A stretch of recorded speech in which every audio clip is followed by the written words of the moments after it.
오늘 말씀은 말라기서 3장입니다.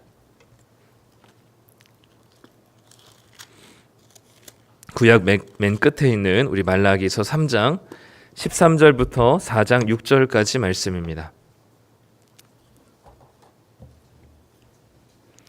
구약 성경 1330쪽에 있습니다.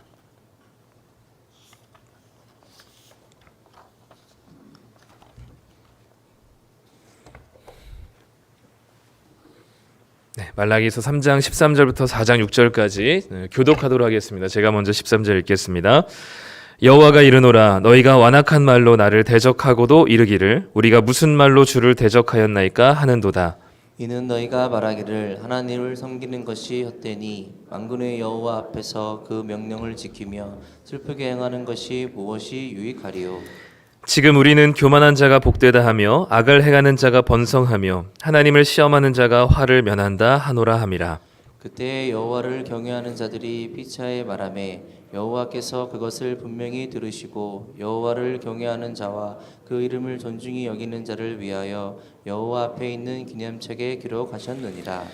만군의 여호와가 이르노라 나는 내가 정한 날에 그들을 나의 특별한 소유로 삼을 것이요 또 사람이 자기를 섬기는 아들을 아낌같이 내가 그들을 아끼리니 그때 너희가 돌아와서 의인과 악인을 분별하고 하나님을 섬기는 자와 섬기지 아니하는 자를 분별하리라. 만군의 여호와가 이르노라 보라 용광로 불같은 날이 이르리니 교만한 자와 악을 행하는 자는 다 지푸라기 같을 것이라. 그 이르는 날에 그들을 살라 그 뿌리와 가지를 남기지 아니할 것이로되 내 이름을 경외하는 너희에게는 공의로운 해가 떠올라서 치료하는 광성을 비추리니 너희가 나가서 외양간에서 나온 송아지 같이 뛰리라. 또 너희가 악인을 밟을 것이니 그들이 내가 정한 날에 너희 발바닥 밑에 재와 같으리라. 만군의 여호와의 말이니라. 너희는 내가 호렙에서 온 이스라엘을 위하여 내 종 모세에게 명령한 법 곧 율법례와 법도를 기억하라. 보라 여호와의 크고 두려운 날이 이르기 전에 내가 선지자 엘리야를 너희에게 보내리니 그가 아버지의 마음을 자녀에게로 돌이키게 하고 자녀들의 마음을 그들의 아버지에게로 돌이키게 하리라. 돌이키지 아니하면 두렵건대 내가 와서 저주로 그 땅을 칠까 하노라 하시니라. 아멘.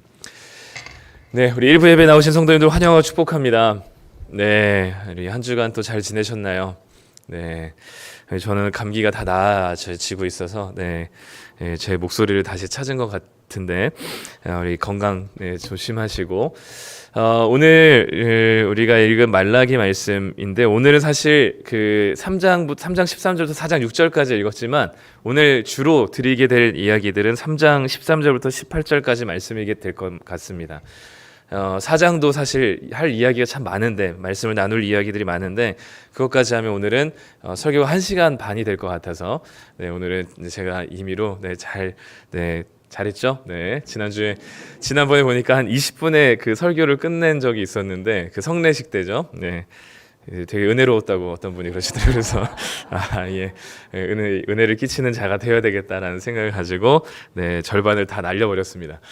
오늘은 내 이름을 경외하는 너희에게는 이라는 제목으로 함께 말씀을 나눌 텐데요. 어디 라디오에서 그런 이야기를 들은 게 있습니다. 우리의 그 뇌가 우리의 말을 인식해서 그 인식한 말의 근거를 찾는 일을 계속 한다고 해요. 그래서 우리가 혹시나 이제 우리의 감정을 표현할 때 되게 짜증나네 막 이러면 이렇게 말을 하면 그 짜증난다는 말을 인식하고 짜증나는 원인을 뇌가 열심히 찾기 위해서 분주하게 일을 한다고 합니다. 그러면 또 뇌에서 그 짜증나는 원인을 발견하게 되겠죠.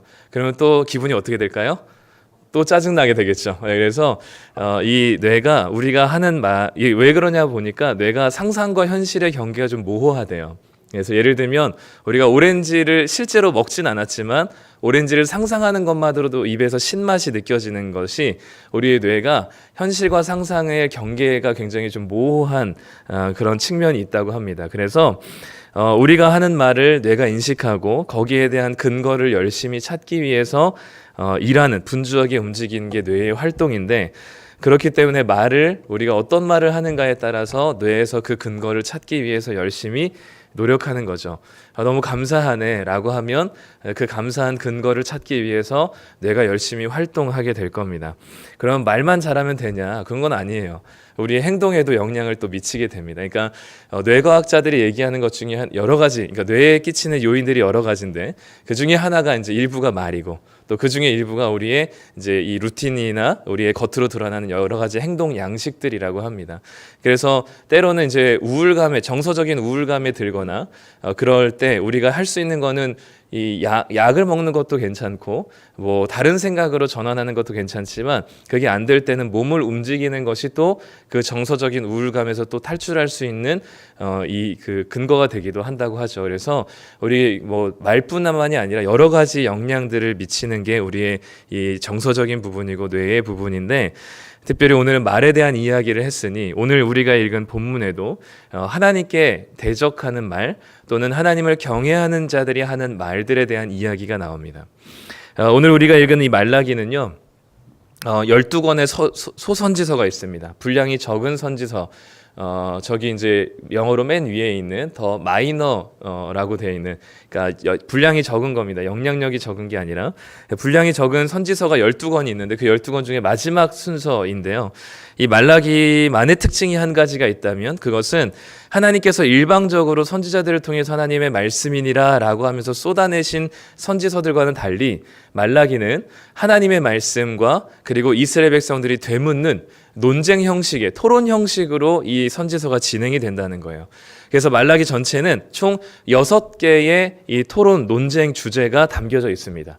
그래서 그냥 소위 이제 우리가 고급스러운 전문적인 말로 티키타카라고 하죠.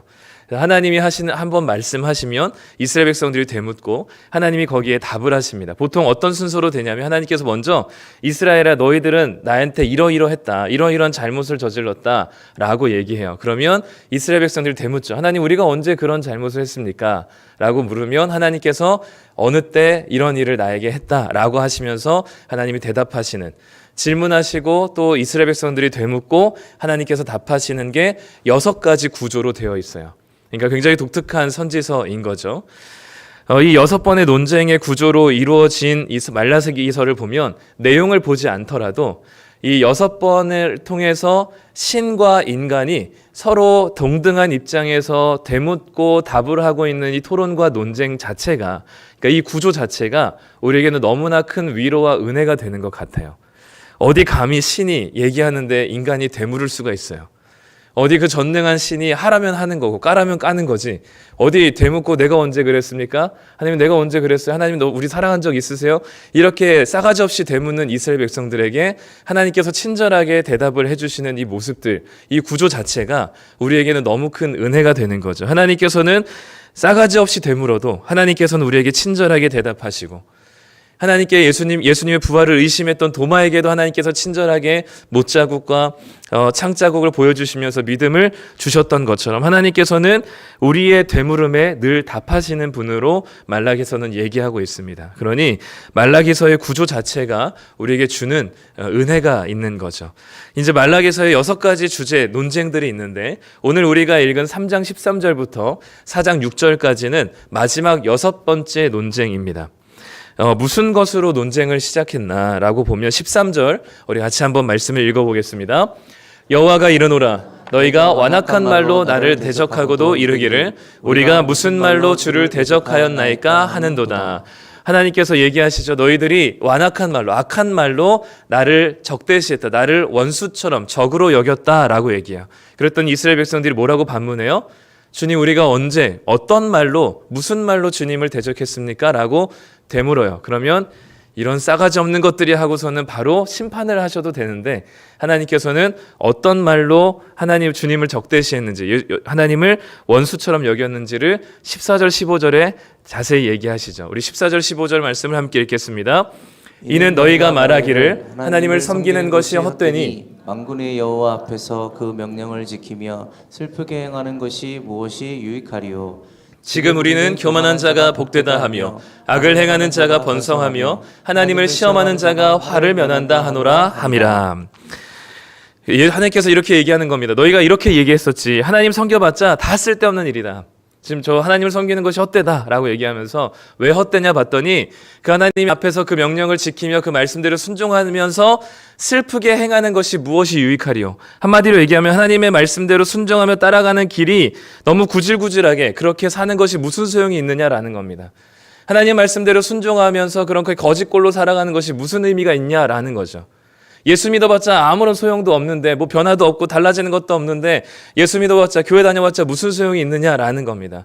부자가 되는 것도 아니고 성공하는 것도 아니고 삶의 환경들이 달라지는 것도 아닌데 뭐하러 예수 믿냐라는 것이죠. 그러면서 15절에 뭐라고 얘기해요? 오히려 하나님을 모르는 교만한 자들이 더 복되고 부자가 되고 악을 행하는 자가 더 번성하니 성공하니 우리가 하나님 믿어봤자 뭐하냐라는 질문을 지금 이스라엘 백성들이 하면서 그런 말로 하나님을 대적하고 있다라고 얘기하는 거죠.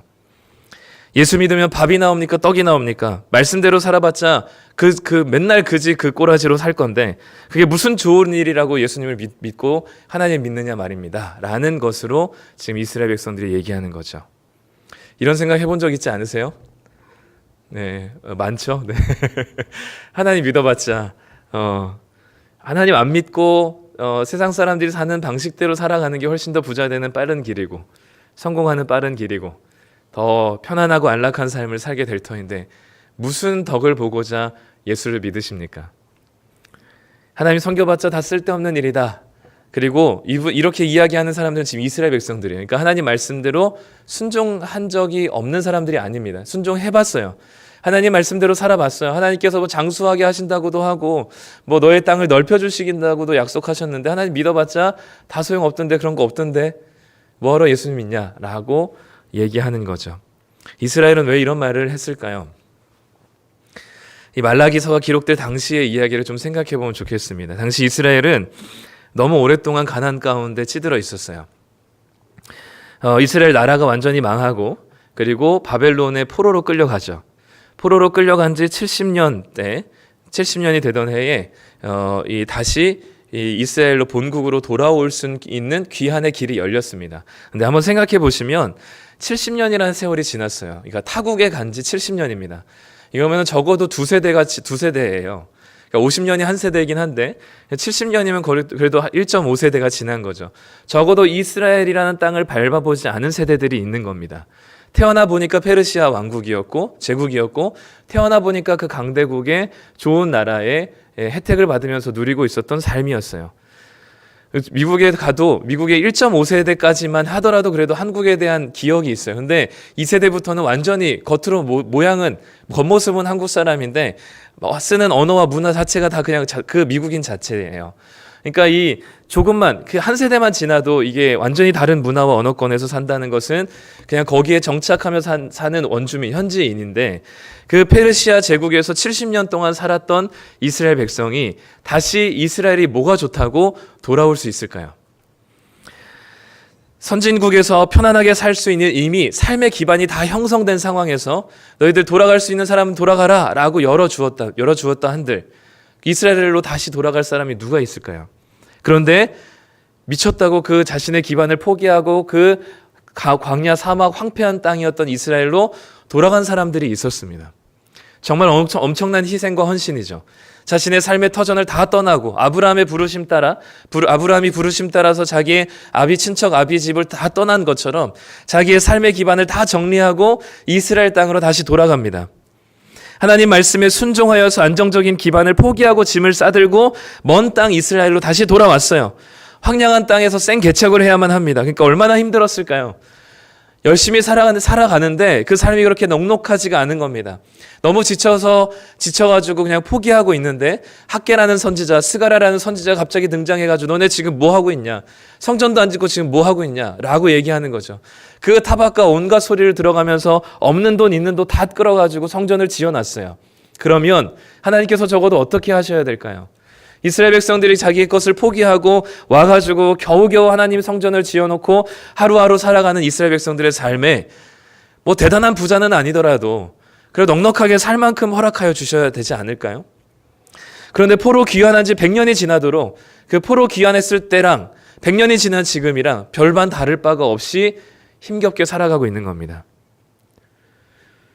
처음 포로에서 돌아왔을 때는 그 꽃길까지는 아니더라도 조금의 평탄한 길 정도 생각했는데 포로에서 돌아온 지 100년이 지나도 아무런 다름이 없어요. 똑같이 힘들게 어렵게 살고 있습니다. 그러니 하나님 말씀대로 살아봤더니 소용이 있어요? 없어요? 없어요. 남아있는 게 없습니다.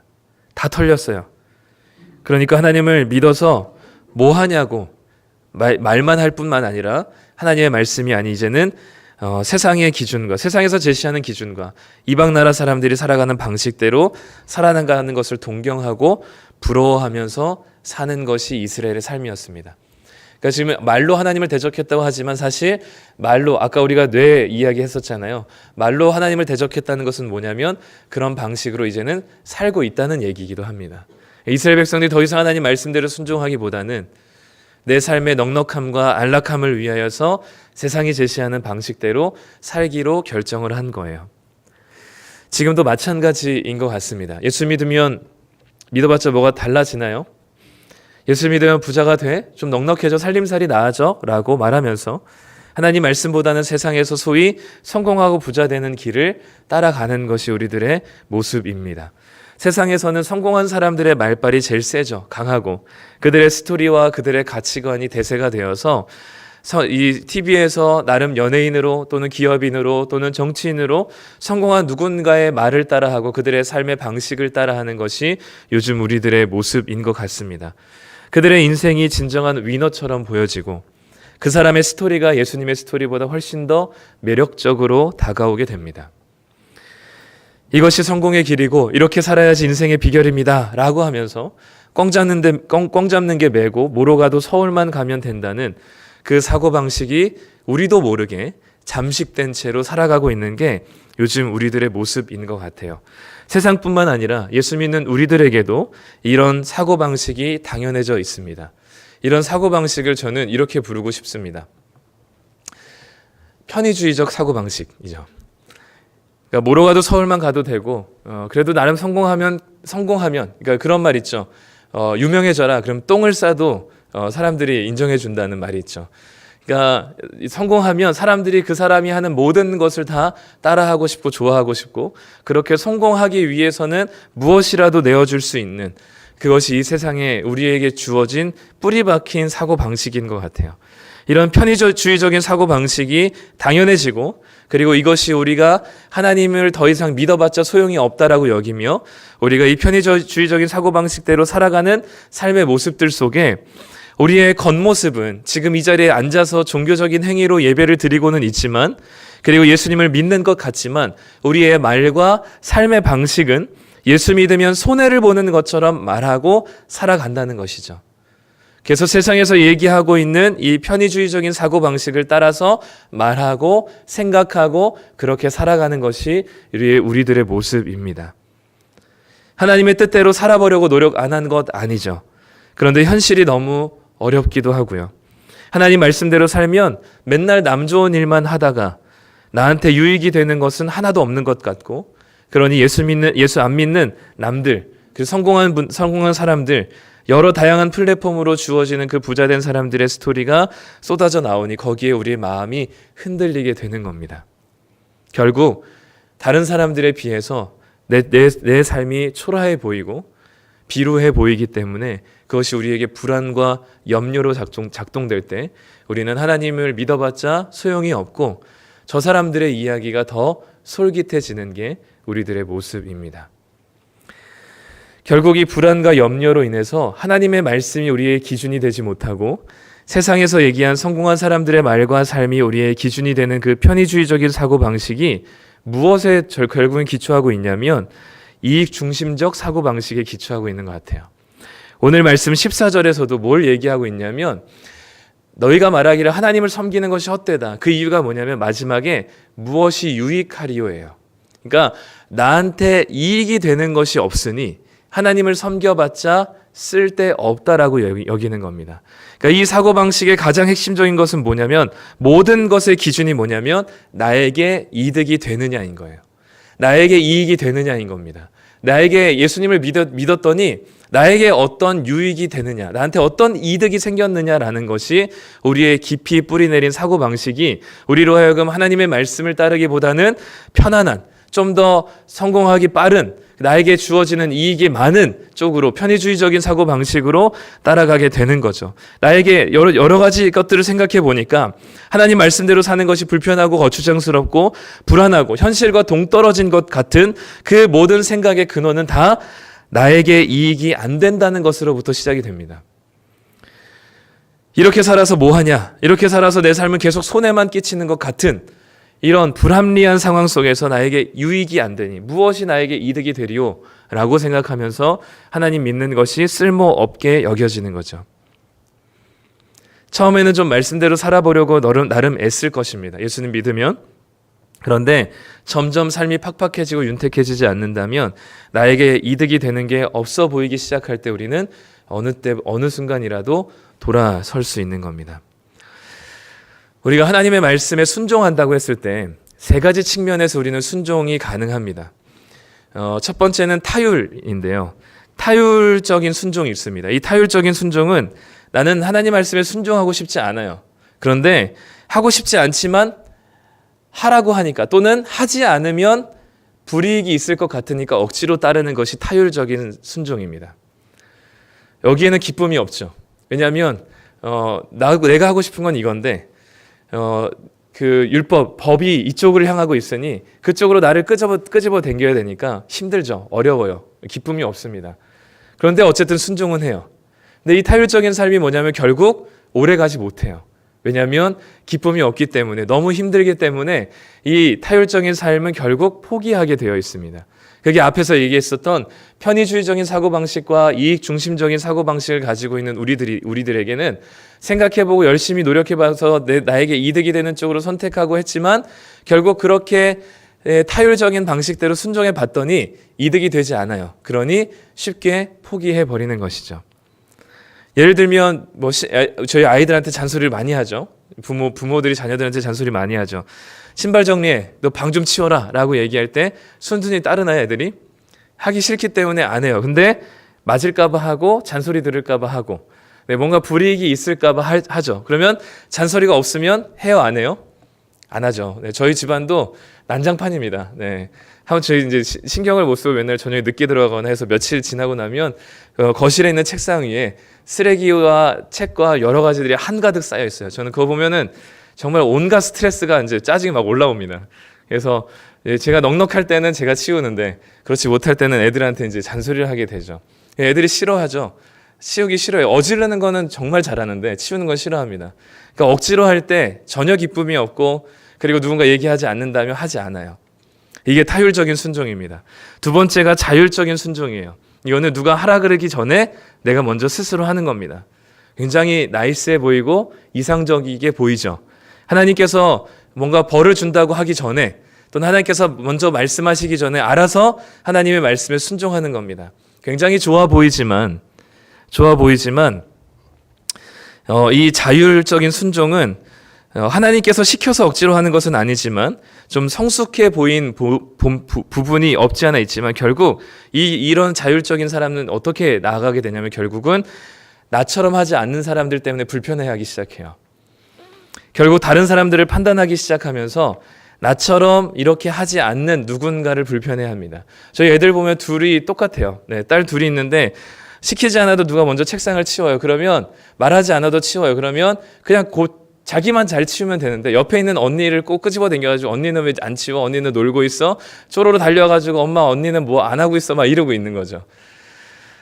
그리고 또 뭔가 치우지 않아서 혼날 때는 나는 다 치웠어. 그러니까 나는 혼내지 않아도 된다는 그런 뉘앙스로 나는 다 치웠으니까 언니랑은 치우지 않은 언니랑은 나는 좀 별개로 대해줘라는 그 손절, 빠른 손절을 하게 되죠. 그러니까 아무리 자율적으로 내가 스스로 치운다고 하더라도 굉장히 도덕적이게 보이고 굉장히 스스로 하는 것 같아 보이지만 자신과 같지 않은 사람들을 견디기 어려워하는 게 자율적인 순종이에요. 종교적인 형태가 딱 여기까지입니다. 도덕을 강조하고 윤리를 강조하는 일반 종교가 딱 이 자율적인 순종까지예요. 그런데 세 번째 순종의 방식은 신율적인 순종입니다. 이 신율적인 순종은 앞에 자율과 타율이 이제 섞여 있는 건데 내 본성은 이걸 하기 싫어해요, 사실. 본성은 하기 싫어합니다. 그런데 어떤 외적인 강압에 의해서 하거나 또는 이걸 하지 않으면 벌 받을까 봐 하는 것이 아니라 또는 다른 사람들은 하지 않는 것 때문에 짜증나는 것이 아니라 그렇게 하고 싶은 마음이 내 속에서 일어나게 될 때, 그러니까 내 본성은 하기 싫은데 해야 되기 때문에 이거는 타율적이긴 해요. 그러나 내가 하기 싫은 마음 속에 하고 싶은 마음을 우리에게 주시고 불러 일으키는 영역이 있는 겁니다. 그렇기 때문에 내가 또 스스로 하게 되는 거예요. 그래서 이 신율은 타율과 자율이 적절히 섞여서 우리 안에서 본성은 하나님 말씀 따라 살기 싫어하지만 우리의 본성을 거스르는 성령의 능력의 충만함이 우리로 하여금 하나님의 말씀을 기쁨으로 순종하게 우리로 하여금 불러일으키는 힘이 우리들에게 생기게 되는 것. 그게 바로 신율적인 순종이라고 말할 수 있겠습니다. 본성은 싫어해요, 하나님 말씀. 왜냐하면 본성이 생각하는 이득을 생각했을 때 득이 되는 게 없거든요. 그런데 이익이 되는 게 없고 여전히 경제적인 상황이 나아지지 않음에도 불구하고 그 말씀을 따라 살아가게끔 우리 안에 내가 아닌 또 다른 능력이 불러일으키는 마음들이 있는 거죠. 내 속에서 그 말씀을 따라 살고 싶은 마음이 내 속에서 일어나 하나님 말씀대로 살도록 하는 것입니다. 이것을 쉬운 말로 뭐라고 부르냐면 은혜라고 불러요. 그러니까 이 부분에 있어서 이런 이야기를 했습니다. 어떤 목사는 이런 이야기를 했는데 너무 적절한 말인 것 같아요. 한번 따라해 보실까요? 법이 바깥에 있는 것을 율법이라 부르고 법이 내 안에 들어와 있는 것을 은혜라고 부릅니다. 네, 율법이 밖에 있으니까 저 율법으로 나를 내가 쫓아가야 되니까 너무 힘들어요. 그러니까 율법적인 그 타율적인 순종은 기쁨이 없고 즐거움이 없고 결국엔 포기하게 되어 있습니다. 근데 내 안에 하나님의 법이 있으면 내 안에 있는 법이 나로 하여금 계속 내 안에 법이 있으니까 그 법대로 살게끔 계속해서 우리 안에서 작동되어지는 거죠. 그러니 이 법이 안에 있는 자들은 은혜를 아는 자들이고 그 은혜를 경험하고 아는 자들은 그 말씀에 본성은 거스르고자 하는 본성이 있지만 그 말씀에 순종함으로 나타나는 기쁨과 즐거움이 신율적인 순종에 나타나는 겁니다. 그러니까 편의주의적인 사고방식과 이익중심적인 사고방식이 이 안에 가득한 세상을 살아간다 할지라도 우리 안에 하나님이 주시는 은혜를 경험한 자들은 이 신율적인 방식으로 내 주변 환경은 다 이렇지만 하나님께서 우리에게 주신 말씀대로 순종하고자 하는 그 방식으로 살아가는 방향으로 살아가게 된다는 거죠.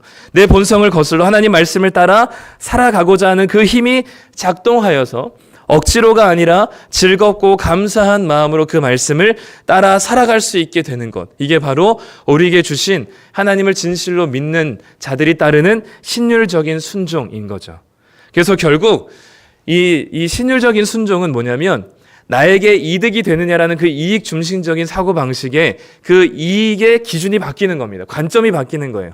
전에는 나에게 이익이 되느냐라는 그 이익은 돈이 되느냐, 성공하느냐, 내가 사람들에게 유명해지느냐, 잘 안정적으로 자리 잡느냐가 내 이익이었어요. 그런데 이익의 기준이 이제는 신율적인 순종 안에서는 바뀌게 돼요. 내가 잘 먹고 잘 살고 그리고 내 먹고 사는 것에 집중하는 것을 넘어선 더 뛰어난 가치와 그 아름다움이 나에게 주어지게 되는 겁니다. 그게 내 목숨보다 더 가치 있다라고 더 이익이 된다라고 느껴지는 거예요. 그러니까 더 이상 먹고 사는 것에 집착하지 않고 그 이익이 아니라 나에게 주시는 본질적인 이익이 무엇인지를 깨닫게 되는 순간이 바로 하나님의 은혜를 경험한 신율적인 순종을 살아가는 자들이에요. 그래서 예수님께서 누가복음 14장 28절 33절에 뭐라고 얘기했냐면 어떤 사람이 건축을 할 때 그 건축의 비용을 먼저 계산하지 않겠느냐. 100억짜리 건축물을 건축하는데 10억 자신의 수중에 10억이 있는데 그 100억짜리 건축물을 짓기를 시작할 수가 있겠느냐라는 거죠. 먼저 비용을 계산해서 이것이 가능한가를 따져보고 이것이 이득이 되겠다라고 판단하면 그 이득이 되는 쪽으로 선택하는 거잖아요. 그러니까 예수님을 따라가는 길도 마찬가지라는 겁니다. 너희들의 모든 소유보다 예수님의 십자가의 길이 더 아름답고 영광스럽고 나에게 이익이 된다라는 계산이 끝난 자만이 예수님을 따라 살아가는 그 길을 기쁨으로 걸어갈 수 있다는 겁니다. 그러니까 그 비용 계산을 우리에게 요청하시는 거예요, 지금. 너희들에게 이익이 무엇이냐? 나에게 유익이 무엇인가라고 했을 때 그 이익이 단순히 돈이냐, 명예냐, 이 땅에서 편안하고 안락하게 떵떵거리고 살아가는 것이 너희들이 원하는 이익이냐?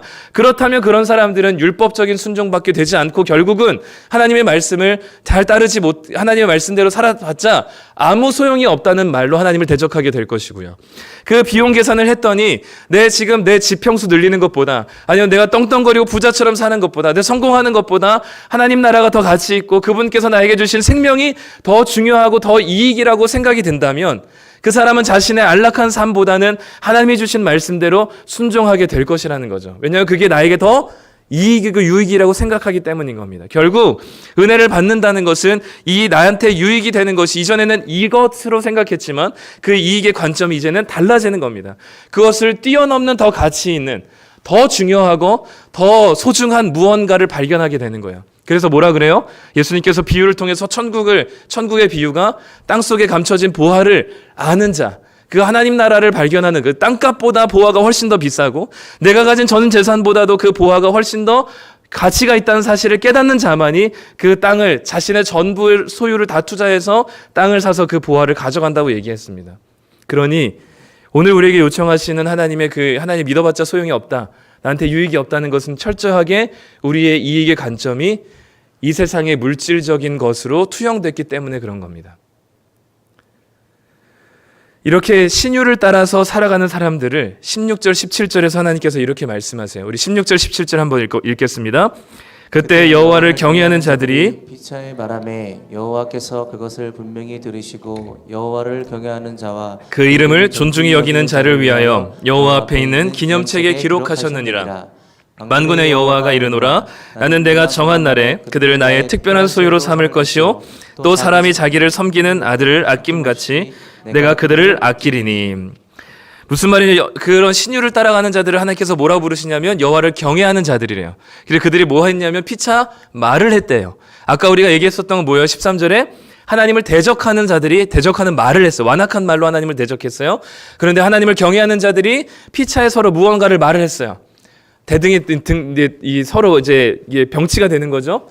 근데 그 말을 했다는 게 무슨 말을 했는지는 잘 안 나와 있어요. 그런데 하나님께서 그렇게 하나님을 경외하는 자들이 서로 말하는 것을 분명히 들으시고 그 경외하는 자들을 하나님께서 기념책에 기록하실 뿐만 아니라 그들을 특별한 소유로 삼으시고 아들같이 아끼신다라고 말씀하십니다. 무슨 말을 했는지는 잘 모르겠지만 우리가 나름 생각해 본다면 저는 이런 말을 했을 것 같습니다. 우리 눈에는요, 너무 악한 일이 도드라져 보이죠. 그래서 뉴스를 보면은 좋은 뉴스보다는 나쁜 뉴스가 우리 머릿속에 더 자극적인 뉴스가 더 많이 각인되어 있습니다.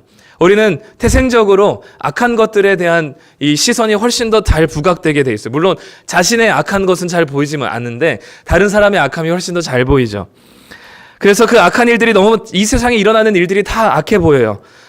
여러 가지 일들이 불합리해 보이고 현실을 보면 다 부정하고 불합리하고 불의해 보입니다. 여러 가지가 다 악이 섞여 있고 선한 것이 없어 보이는 게 우리가 살아가는 현실이에요. 그러니까 여호와를 경외하는 자들에게 있어서는 현실을 보자면 어때요? 절망스럽죠. 이 길을 포기해버리고 싶어요. 나만 왜 이렇게 이런 고생을 하나? 주변은 다 편안하게 자기 하고 싶은 대로 살아가는데 나만 주님을 믿는다고 하면서 이렇게 어려운 길을 가나? 라고 얘기하면서 쉽게 이 십자가의 길을 포기하고 싶어집니다. 이 현실들 속에서 내 주변과 내가 속한 직장, 내가 속한 가정, 내가 머무는 학교, 사회, 조직을 보느라면 너무 악한 일들과 불합리한 것 투성이에요. 현실을 보면 악의 구렁텅이 같죠. 그런데 그런 속에서 여호와를 경외하는 자들은 세상이 악해 보일 수 있지만 무슨 말을 하냐면 하나님이 우리를 선한 길로 이끌고 계시다는 확신을 서로 이야기할 줄 아는 사람들이고 악이 기승을 부리는 것 같은 현실 속에서도 피차 선을 격려하는 말을 주고받는 겁니다. 우리가 끝까지 포기하지 말자. 우리가 이 세상 가운데 편의주의적인 사고방식과 이익중심적인 사고방식이 편만에 있는 이 세대 가운데 우리가 절망하고 포기할 수 있지만 여전히 우리를 붙드시는 하나님을 믿고 우리가 선한 하나님을 따라 살아가자는 그 선을 격려하는 말을 피차간에 한다는 것이죠. 여호와를 경외하는 자들은. 그러니 그 악하고 이 절망적인 현실에 내려놓지 말고 포기하지 말고 끝까지 선을 향해 달려가도록 하나님 말씀에 순종하는 그 삶이 십자가의 길이고 좁은 길이지만 끝까지 그 길을 완주할 수 있도록 서로 선을 격려하는 말들이 피차간에 오고 가는 것이 여호와를 경외하는 자들의 말이에요. 우리들에겐 그런 이야기를 나눌 사람들이 필요합니다. 현실은 그렇지 않지만 말씀대로 살아가는 삶이 어려움에도 그 길이 우리에게 가장 큰 유익이고 그것이 가장 큰 행복이고 가장 큰 만족이라는 사실을 함께 누릴 만한 사람, 그 이야기를 서로 피차간에 할 만한 사람들이 필요해요. 이게 성경에서 얘기하는 코이노니아입니다. 교제입니다. 그리고 이것이 우리가 이 목표하고 지향하는 나무 모임의 이 속성이에요. 목적입니다. 그냥 우리 친해요. 그거는 세상에서도 할 수 있는 일입니다. 밥 몇 번 먹고 같이 사우나 몇 번 가고 같이 몇 가지 일하면 친해질 수 있어요. 근데 우리는 그냥 친해지기 위해서 나무 모임 하는 게 아닙니다. 이 세상에서 이 불합리한 것 투성인 세상 속에서 하나님께서 다른 사고방식으로 살아가는 자들이 서로를 선을 격려하며 하나님 말씀대로 순종하는 게 어렵지만 그럼에도 불구하고 넘어지더라도 다시 일어나서 우리 한 주간 또 살아봅시다라는 격려와 축복의 말들이 넘쳐나는 그 풍성한 시간이 바로 언제냐면 이 나무 모임의 시간이에요. 소그룹의 시간이에요. 그게 여호와를 경외하는 자들이 모인 모임입니다.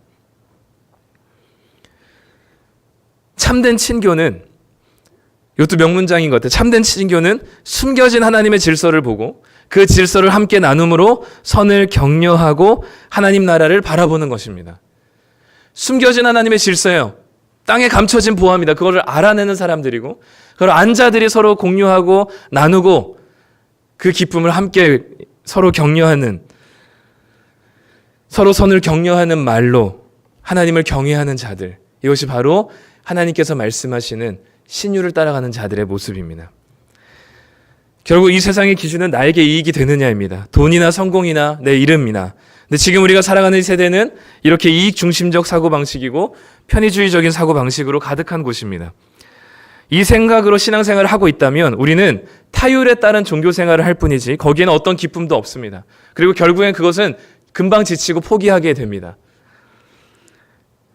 왜냐하면 내 돈에 내 성공에 이득이 되지 않으니까요. 하나님 말씀대로 살아봤자 이스라엘 백성들처럼 그거 다 소용없다고 말하면서 곧 세상이 제시하는 길로 다 따라 나설 겁니다. 그러나 하나님의 은혜로 하나님의 법이 내 안에 들어와 신율에 따른 신앙생활을 하는 여호와를 경외하는 자들의 삶은 그 모든 관점이 바뀌게 됩니다. 그래서 이 편의주의적인 사고방식은 은혜를 따라서 사명주의적인 사고방식으로 바뀔 것이고요. 이익 중심적인 사고방식은 가치 중심적인 사고방식으로 바뀌게 될 겁니다. 그래서 나에게 무엇이 더 가치 있는 일인가? 내 본질적으로 나에게 의미 있는 일이 무엇인가? 나를 진정으로 만족시켜주고 행복하게 해주는 일이 무엇인가를 따라 하나님이 부르신 내 목숨보다 더 중요한 그 사명을 따라가는 길을 살아가는 것이죠. 그러니 이 세상에서 주는 사고방식이 아닌 하나님의 말씀대로 살아갈 때 그동안 소중하게 생각해왔던 것들을 바울의 고백처럼 배설물로 여기고 이제는 내 주 예수 그리스도를 아는 지식이 가장 고상한 지식이라고 고백하게 되는 것이죠. 십자가의 길, 고난의 길을 걸어가는 것이 세상 사람들이 이 땅에서 부자 되는 길, 성공하는 길보다 훨씬 더 복된 길이고 행복한 길이라는 사실, 영광스러운 삶이라는 것을 깨닫고 고백하게 될 것이고 그 길, 홀로 걷지 않고 여호와를 경외하는 무리들이 서로에게 선을 격려하는 현실의 악에 우리 눈을 고정하지 않도록 선을 격려하는 말을 나누면서 그 코이노니아를 이루면서 그 길을 끝까지 걸어가게 되는 것이 우리들의 삶의 모습이자 주님께서 구약의 마지막 모든 것이 끝나버린 것 같은 이스라엘 백성들에게 하나님께서 요청하신 이야기입니다. 그것을 소망하라고 하는 것이고 그 소망의 본체이신 주님께서 이제 오신다는 이야기를 말라기서 4장에서 하는 거예요. 그러니 말라기서 4장은 얼마나 소망이 있는 말이고 그 여호와를 경외하는 자들에게 얼마나 복된 하나님의 메시지일까요? 그 자기의 부를 누리고 그거를 붙잡고 살아갔던 사람들에는 뭐라 그래요? 1절에 보면 용광로 불같이 그들이 다 지푸라기에 채 사라질 것을 얘기하고 오히려 또 다른 불과 같은 그 빛, 치료하는 광선과 햇빛이 여호와를 경외하는 자들에게 비추게 될 것이고 그 길을 주님께서 말씀하신 모세 율법에 기록한 예고된 그 엘리야가 그 길을 닦을 것이고 그 길을 닦아 오신 그 예수 그리스도 통해서 우리에게 무너진 그 하나님, 우리 무너진 공의와 정의가 완전히 새로워지고 그 놀라운 하나님 나라가 우리 가운데 온전하게 임하게 될 것을 말씀하시는 게 말라기서이니 절망 가운데 있는 이 이스라엘 백성들에게 하나님께서 주시는 이 소망의 메시지가 얼마나 감격스러울까요? 바라기는 우리 성도님들, 이 세상은 여전히 편의주의적이고 이익 중심적인 사고방식으로 살아갑니다. 우리는 하나님이 우리에게 주신 게 편의주의적인 방식으로 우리를 사랑하지 않으셨고 이익 중심적으로 사랑하지 않으셨습니다. 만약에 그 중심적으로 사랑했다면 우리에게 아들 예수를 보내지 않으셨겠죠. 근데 주님께서는 철저하게 불편하게 그리고 철저하게 자신의 것을 포기하는 방식으로 우리를 사랑하셔서 예수님 이 땅에 보내셨고 우리는 그 주님 때문에 우리는 이렇게 살게 되었습니다. 그 은혜를 안다면 사랑을 경험했다면 우리는 이제는 우리 안에 법이 들어와 하나님의 말씀에 순종하는 길이 가장 복되고 행복한 길인 것을 계산이 끝난 자들입니다. 그 죽음은 어렵지만 힘들지만 물론 그냥 그것이 나이스하진 않지만 그 길을 따라 살아가는 것 그것이 정말 나에게 유익이 된다는 사실을 깨닫는 우리들이 그 주님의 말씀을 가지고 서로 격려하며 또 서로 악의 눈을 고정하지 말고 선을 격려할 수 있는 교제 가운데 우리가 서로에게 함께 이 끝까지 십자가의 길을 완주할 수 있는 아름다운 주님의 몸된 지체들이 되시기를 간절히 소망합니다.